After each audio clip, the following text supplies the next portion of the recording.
And a very good evening to you all, and welcome back to Timeless Terrors number 152.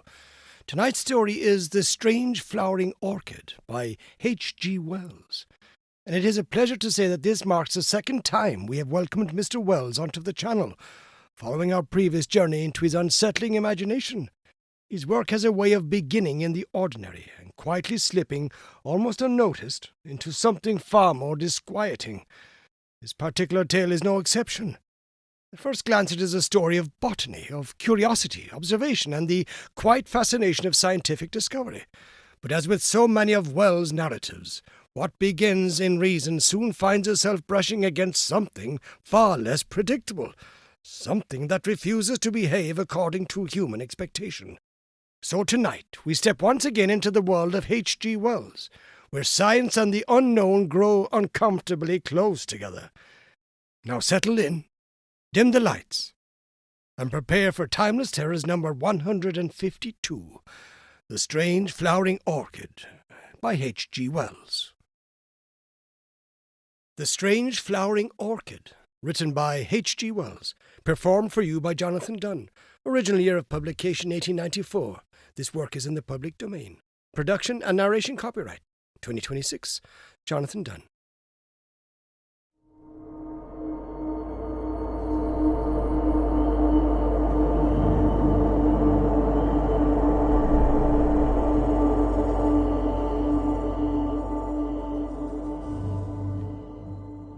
The buying of orchids always has in it a certain speculative flavour. You have before you the brown shriveled lump of tissue, and for the rest you must trust your judgment, or the auctioneer, or your good luck, as your taste may incline. The plant may be moribund or dead, or it may be just a respectable purchase, fair value for your money, or perhaps, for the thing has happened again and again, there slowly unfolds before the delighted eyes of the unhappy purchaser, day after day, some new variety, some novel richness, a strange twist of the labellum, or some subtler coloration or expected mimicry.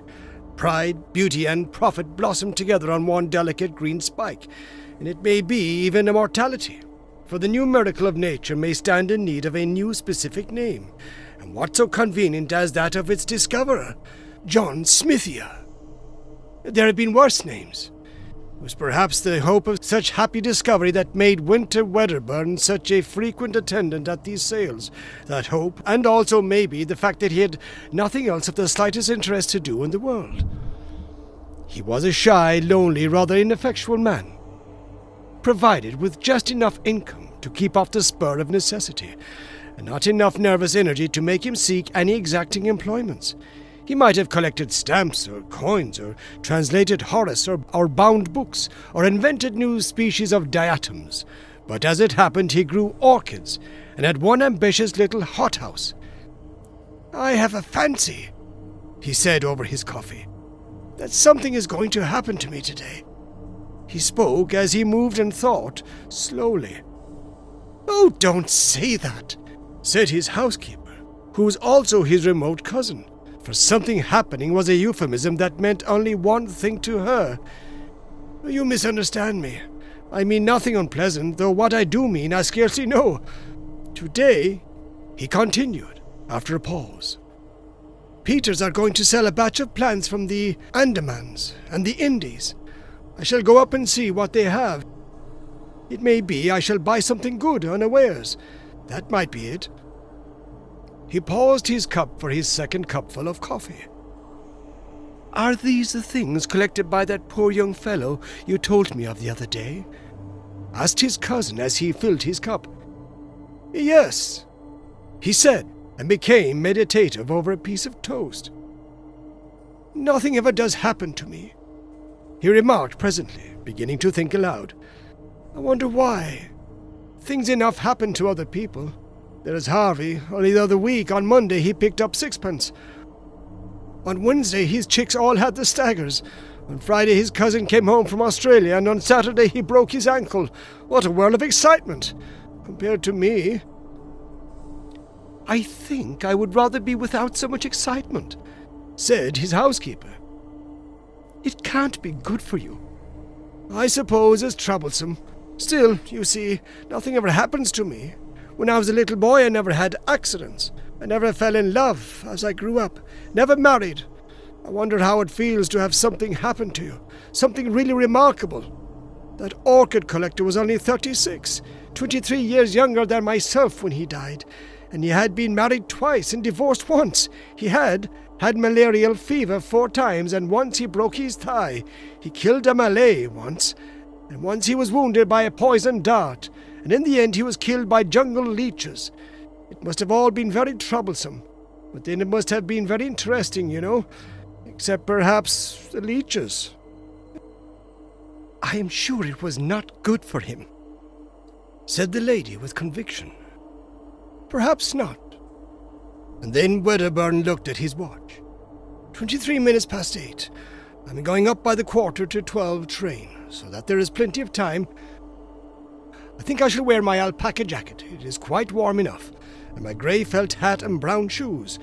I suppose. He glanced out of the window at the serene sky and sunlit garden, and then nervously at his cousin's face. I think you had better take an umbrella if you're going to London, she said in a voice that admitted of no denial. There's all between here and the station coming back. When he returned, he was in a state of mild excitement. He had made a purchase. It was rare that he could make up his mind quickly enough to buy, but this time he had done so. These are vandas, he said, and a dendrobe, and some Phalaenopsis. He surveyed his purchases lovingly as he consumed his soup. They were laid out on the spotless tablecloth before him, and he was telling his cousin all about them as he slowly meandered through his dinner. It was his custom to live all his visits to London over again in the evening for her and his own entertainment. I knew something would happen today, and I've bought all these. Some of them, I feel sure, do you know, that some of them will be remarkable. I don't know how it is, but I feel just as sure as if someone had told me that some of these will turn out remarkable. That one, he pointed to a shriveled rhizome, was not identified. It may be a Phalaenopsis, or it may not. It may be a new species, or even a new genus, and it was the last that poor Batten never collected. I don't like the look of it, said his housekeeper. It's such an ugly shape. To me it scarcely seems to have a shape. I don't like those things that stick out, said his housekeeper. It shall be put away in a pot tomorrow. It looks, said the housekeeper, like a spider shamming dead. Wedderburn smiled and surveyed the root with his head on one side. It is certainly not a pretty lump of stuff, but you can never judge of these things from their dry appearance. It may turn out to be a very beautiful orchid indeed. How busy I shall be tomorrow! And we'll see tonight just exactly what to do with these things, and tomorrow I shall set to work. They found poor Batten lying dead or dying in a mangrove swamp. I forget which. He began again presently. With one of these very orchids crushed up under his body. He had been unwell for some days with some kind of native fever, and I suppose he fainted. These mangrove swamps are very unwholesome. Every drop of blood, they say, was taken out of him by the jungle leeches. It may be that very plant that cost him his life to obtain. I think none the better of it for that. Men must work. The women may weep, said Wedderburn with profound gravity. Fancy dying away from every comfort in a nasty swamp. Fancy being ill of fever with nothing to take but chlorodyne and quinine. If men were left to themselves, they would live on chlorodyne and quinine, and no one round you but horrible natives. They say the Andaman Islanders are most disgusting wretches. And anyhow, they can scarcely make good nurses, not having the necessary training, and just for people in England to have orchids. I don't suppose it was comfortable, but some men seem to enjoy that kind of thing, said Wedderburn.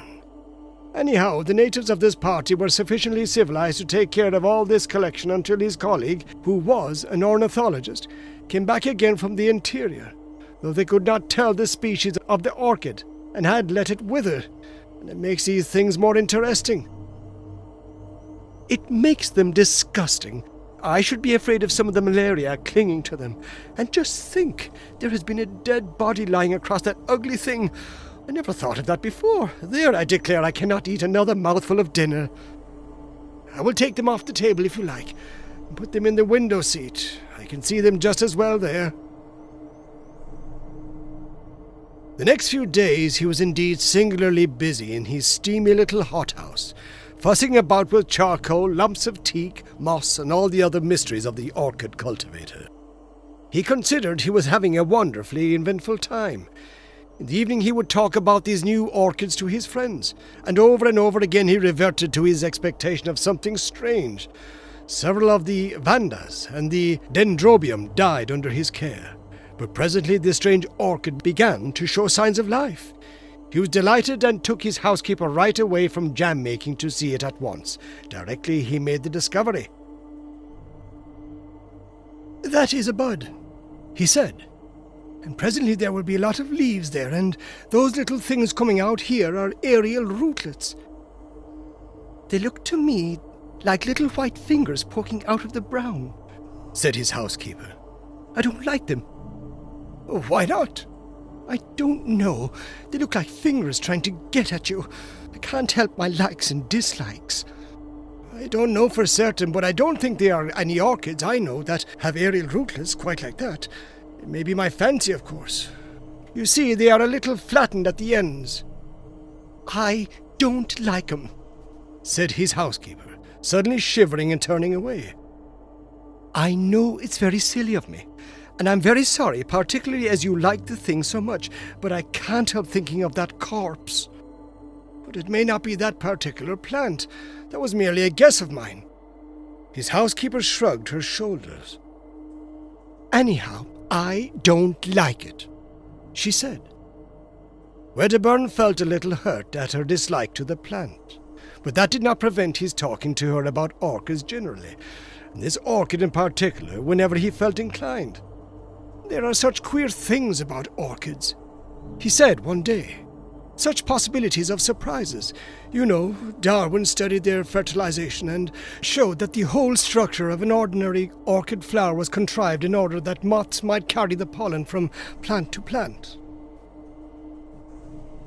Well, it seems that there are lots of orchids known, the flower of which cannot possibly be used for fertilization in that way. Some of the cypripediums, for instance. There are no insects known that can possibly fertilize them, and some of them have never been found with seed. But how do they form new plants? By runners and tubers, and that kind of outgrowth. That is easily explained. The puzzle is, what are the flowers for? Very likely," he added, "my orchid may be something extraordinary in that way.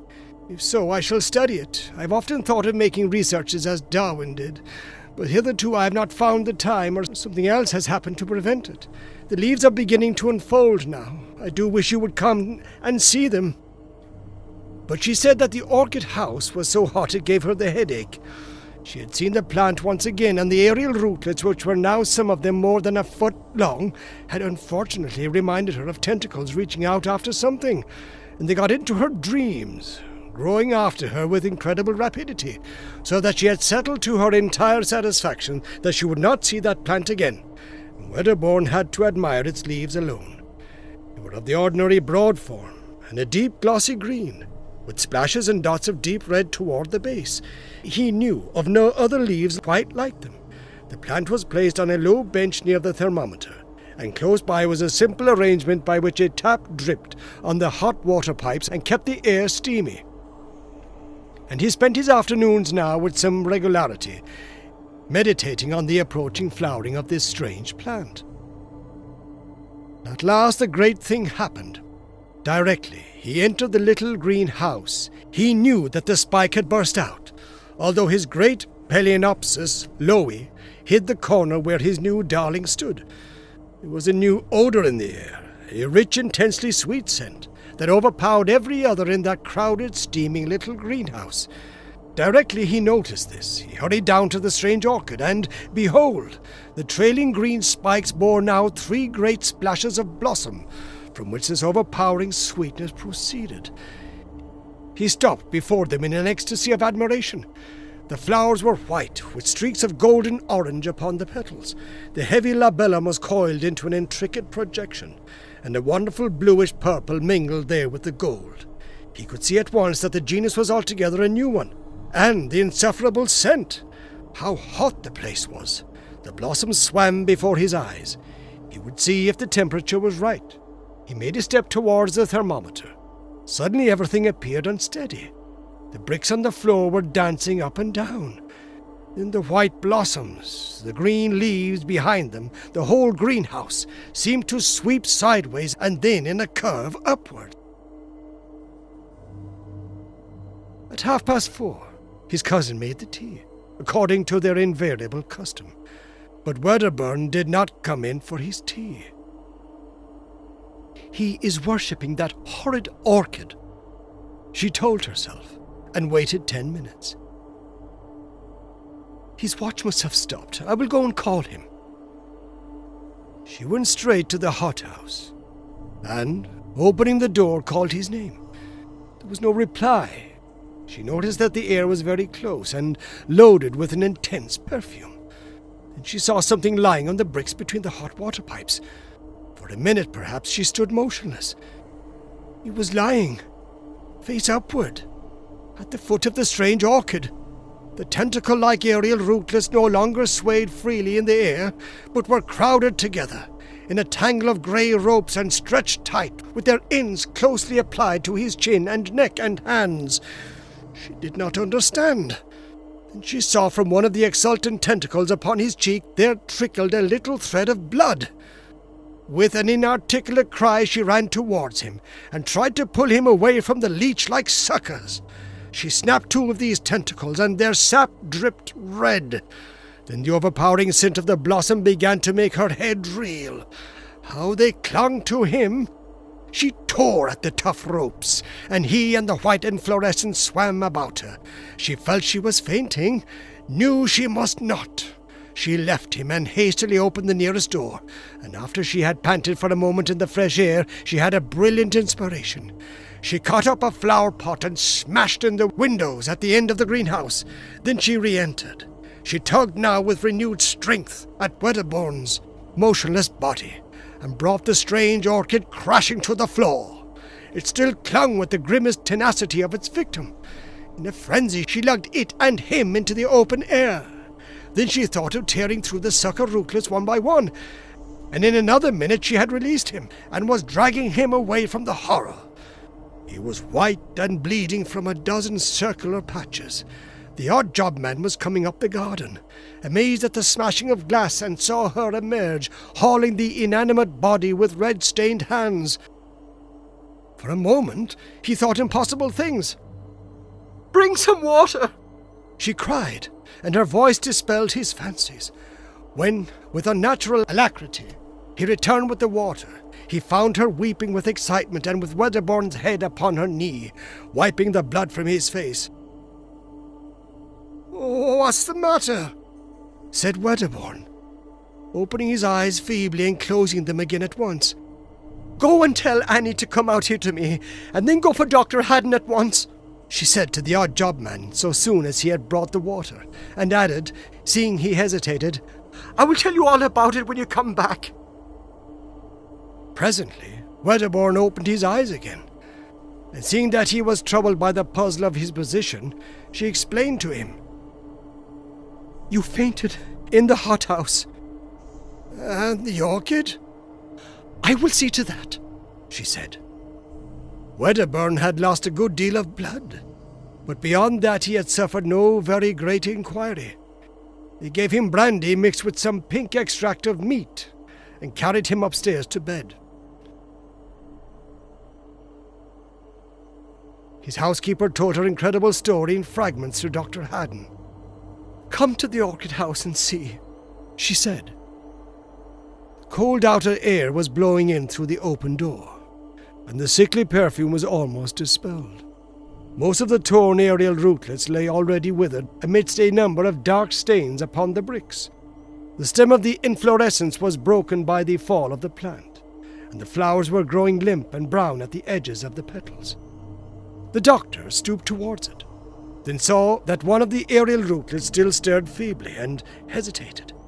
The next morning the strange orchid still lay there, black now, and putrescent. The door banged intermittently in the morning breeze, and all the array of Wedderburn's orchids was shriveled and prostrate. But Wedderburn himself was bright and garrulous upstairs, in the glory of his strange adventure.